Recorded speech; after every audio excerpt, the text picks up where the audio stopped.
Hello students, welcome back to Maths Planet.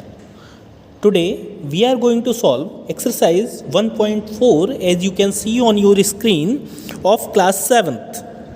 Okay, this is from your first chapter, exercise 1.4. In exercise 1.3 that we covered in previous session, we learnt about the multiplication of integers having different signs with them. Okay, so let us start exercise 1.4. First question is here, I am writing on your screen. First question, divide the following. A part is 75 by minus 5. Okay 75 को हमें -5 से divide करना है. So how we are going to write it, you can see here 75 divided by -5. Remember guys, one thing we will keep in mind, whenever you are dividing by some integer which is having minus sign, we have to keep it in bracket. okay, divide sign को हम लोग क्या करते हैं, multiply में change करते हैं, and divide के बाद में जो वैल्यू लिखी होती है उसे क्या करते हैं, रेसिप्रोकल में लिख देते हैं, 1 की फॉर्म में, 1/-5. अभी क्या करना है, अब हम लोगों को 5 और 75 को डिवाइड करना है if they can be divided. 5 1 5, 5 1 5, remainder 2, 25, 5 5 25. अब आप देख सकते हैं डिनोमिनेटर में क्या है, हमारे पास 1 है, और न्यूमरेटर में क्या है, 15 × 1. तो फाइनल आंसर हमारा आ जाएगा 15 × 1 15. But yes, one thing you have to remember, इस माइनस को नहीं भूलना है. ठीक है, इस माइनस को हम लोग क्या करेंगे, यहाँ पे पुट कर देंगे, and this is your final answer of this question. Okay, I hope you are clear with the method. B part is -36 by -12. Okay, तो यहाँ पे हम लोगों को क्या करना है, -36 डिविडेंड है जिसे हम लोगों को डिवाइड करना है, और डिवाइड का साइन लगाएंगे, और -12 से डिवाइड करना है. जैसा कि हम लोग पहले भी डिस्कस कर चुके हैं, जब भी माइनस की वैल्यू से डिवाइड करते हैं तो क्या साइन ब्रैकेट के अंदर लिया जाता है. ठीक है, -36 मल्टीप्लाई के साइन में कन्वर्ट हो जाएगा, और मल्टीप्लाई के बाद में इसका क्या लेते हैं, रेसिप्रोकल लेते हैं, तो -12. अब जब देखेंगे हम लोग तो एक माइनस साइन डिनोमिनेटर, एक न्यूमरेटर में है, एंड एक क्या है, डिनोमिनेटर में. तो ये दोनों सेम साइन जो है वो कैंसिल हो जाएंगे, माइनस माइनस क्या हो जाएगा, प्लस हो जाएगा. अभी क्या करना है, डिवाइड करना है. 12 1 12, 12 3 36. अगर आपको 12 का टेबल नहीं आता है तो आप 2 से अगेन एंड अगेन डिवाइड करेंगे तो आंसर विल बी सेम. उस केस में भी आंसर सेम आएगा. 3 1 3, अपॉन में 1 है, जिसे हम लिखना चाहें तो लिख सकते हैं, अदरवाइज नहीं भी लिख सकते हैं. Okay, C part that you have to do in homework.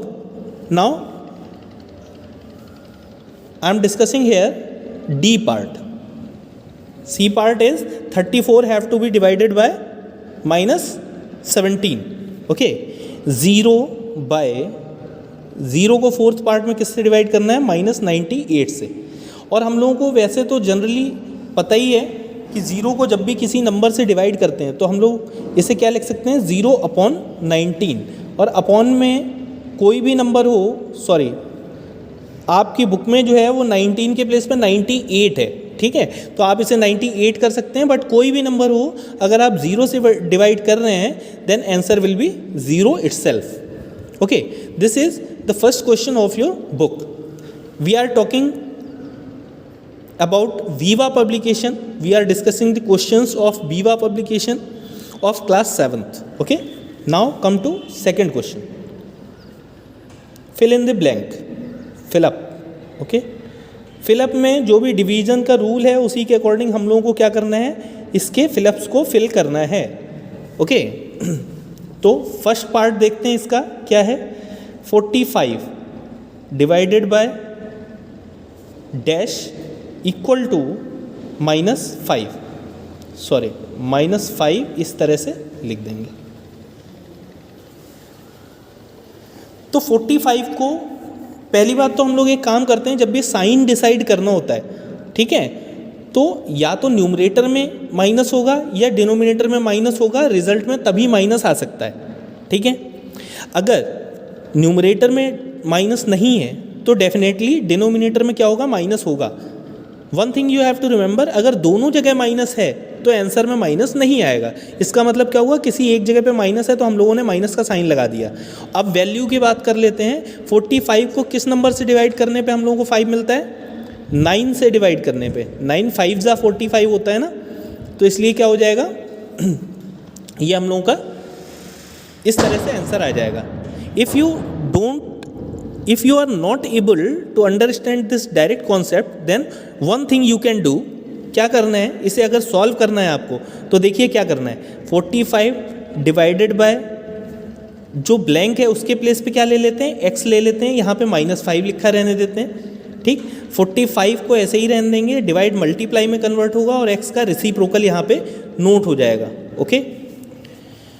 अब x डिनोमिनेटर में है, इधर राइट साइड में जाएगा तो न्यूमरेटर में आ जाएगा। जब न्यूमरेटर में x की 5 से मल्टीप्लाई होगी तो यहाँ पे बचेगा 45 और राइट साइड में आ जाएगा -5x, ओके।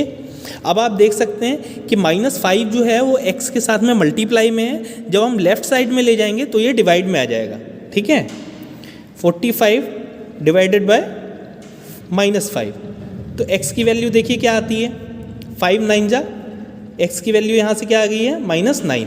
तो इस तरह से आप लोग आंसर को कैलकुलेट भी कर सकते हैं, ओके। वैसे डायरेक्ट आंसर निकालने का मेथड भी मैंने आपको बता दिया है। Now we are going to discuss part B of this question. चलिए पार्ट बी देख लेते हैं। In part B it is given that dash divided by -12 equal to 5, okay. अगर डायरेक्ट आंसर करना है तो हमें देखना है, लास्ट क्वेश्चन में हम लोगों ने क्या डिस्कस किया था, अगर आंसर प्लस में आ रहा है और इस साइड एक माइनस दिखाई दे रहा है तो इसका मीनिंग क्या हुआ कि इस साइड में, लेफ्ट साइड में 2 माइनस रहे होंगे, डिविडेंड में भी माइनस होगा और डिवीज़र में भी माइनस होगा, तभी तो आंसर प्लस में आया है। तो यहाँ पे क्या ले लेंगे, माइनस का साइन ले लेंगे, ये माइनस माइनस प्लस हो गए। अब हम लोग वैल्यूज़ की बात करते हैं, न्यूमेरिकल वैल्यूज़ की। उसमें क्या करना है, 5 आंसर लाना है और 12 से डिवाइड करना है। तो 12 से किस नंबर को डिवाइड करें कि आंसर 5 आ जाए, तो 12 से 60 को डिवाइड करते हैं। 12 5 जा 60 होता है ना, तो 60 हो जाएगा हम लोगों का आंसर। इसे सॉल्व करने का क्या मेथड है देख लेते हैं। ये जो ब्लैंक था यहाँ पे हम लोग रख देते हैं x डिवाइडेड बाय, यहाँ पे एक लाइन ले लेते हैं जिससे कोई कन्फ्यूज़न ना हो, divided by -12, okay, equal to answer आ रहा है हम लोगों का, ओके स्टूडेंट्स, इधर आना है 5। इक्वेशन को एज इट इज लिख देते हैं, सिर्फ ब्लैंक जहाँ पे है वहाँ पे हम लोगों को x लेना है। मेथड हम लोगों को डिवाइड का पता ही है, लास्ट प्रीवियस क्वेश्चन में हम लोगों ने देखा है, डिवाइड को मल्टीप्लाई में कन्वर्ट करते हैं और इस नंबर का क्या, डिवीज़र का रेसिप्रोकल कर देते हैं। 1/12 इक्वल टू 5। अभी क्या करना है, 12 डिनोमिनेटर में, इसे राइट साइड में लेके आते हैं और विद साइन लेके आएंगे। -12 जब इधर जाएगा तो मल्टीप्लाई हो जाएगी -12 से 5 की, and the answer we are getting here is -60। तो देखिए डायरेक्ट आंसर और मेथड से सॉल्व करके आंसर में कोई डिफरेंस नहीं है, we have got the same answer. So you can go through the direct method also और you can solve for the value, okay. Remaining part of this questions B, after B, C, D and E are same, okay. So you will try to attempt at your home as a practice exercise. If you find any kind of difficulty, then you will write in comment box. We will try to resolve your doubt. Now coming to third question, which is last question of this exercise. We have to state whether true or false. T and F मैं सिर्फ symbolic representation note कर दे रहा हूँ जिससे आप लोगों को पता चल जाएगा कि ये ट्रू फॉल्स का क्वेश्चन है। ए आप खुद ही बताएंगे, लास्ट अभी प्रीवियस क्वेश्चन में हम लोगों ने डिस्कस किया है 0 डिवाइडेड बाय 7 इक्वल टू 0। तो 0 को जब भी हम किसी भी नंबर से डिवाइड करते हैं तो आंसर 0 आता है, ये अभी हम लोगों ने डिस्कस किया था प्रीवियस क्वेश्चन में। That means statement is true, okay. If we discuss B part of this question, -18 divided by 0, then answer will be equal to 0. Yes, one thing you have to remember, जब भी हम number divide करते हैं तो numerator part में तो 0 हो सकता है, लेकिन डिनोमिनेटर पार्ट में 0 नहीं हो सकता. क्योंकि आप अगर प्रैक्टिकली सोचें, जैसे कि आपके पास कोई ऑब्जेक्ट है तो उसे आप 0 पार्ट में डिवाइड कर सकते हो, कम से कम 1 पार्ट में तो डिवाइड करना होगा ना. एग्जाम्पल ले लेते हैं, जैसे कि आपके पास 10 रुपीज़ हैं, तो अगर इसके पार्ट्स करने हैं तो ज़्यादा से ज़्यादा आप इतना ही तो कर सकते हो कि एक इंसान को वो 10 रुपये दे दोगे या फिर 2 इंसानों को दे दोगे. अगर वैल्यू एग्जिस्ट करती है तो उसे 0 पार्ट में डिवाइड नहीं किया जा सकता. So any number can not be divided by 0. So this statement is false. Come to third part of the question, that is 0 divided by 0. Numerator में 0 है, वो बात तो ठीक है, बट हम लोगों ने अभी प्रीवियस पार्ट में क्या डिस्कस किया है, डिनोमिनेटर पार्ट में या फिर 0 से किसी भी नंबर को डिवाइड नहीं किया जा सकता. ठीक है, 0 से कोई भी नंबर डिवाइड नहीं होता. तो ये भी क्या हो जाएगा, फॉल्स. ये हो जाता है undefined function. D, -10 divided by -2 equal to 5. तो एक बार काम करते हैं, इसे सॉल्व कर लेते हैं. -10 डिवाइडेड बाय -2, माइनस से माइनस कैंसिल हो जाएगा. 2 1 जा 2, 2 5 जा 10. तो आंसर क्या मिल रहा है, 5/1. और 5/1 होता क्या है, 5 ही होता है. That means this statement is true. Okay, so students, this is all for today's session. This was exercise 1.4. If you have any kind of doubt और query, then you can put it in comment box. We will try to resolve your doubts in next session. If you like this video, click on the like button, and if you are new on the channel, then subscribe my channel so that you will be notified whenever new video is uploaded on the channel. We will meet in next session with exercise 1.5. Till then, take care. Thank you.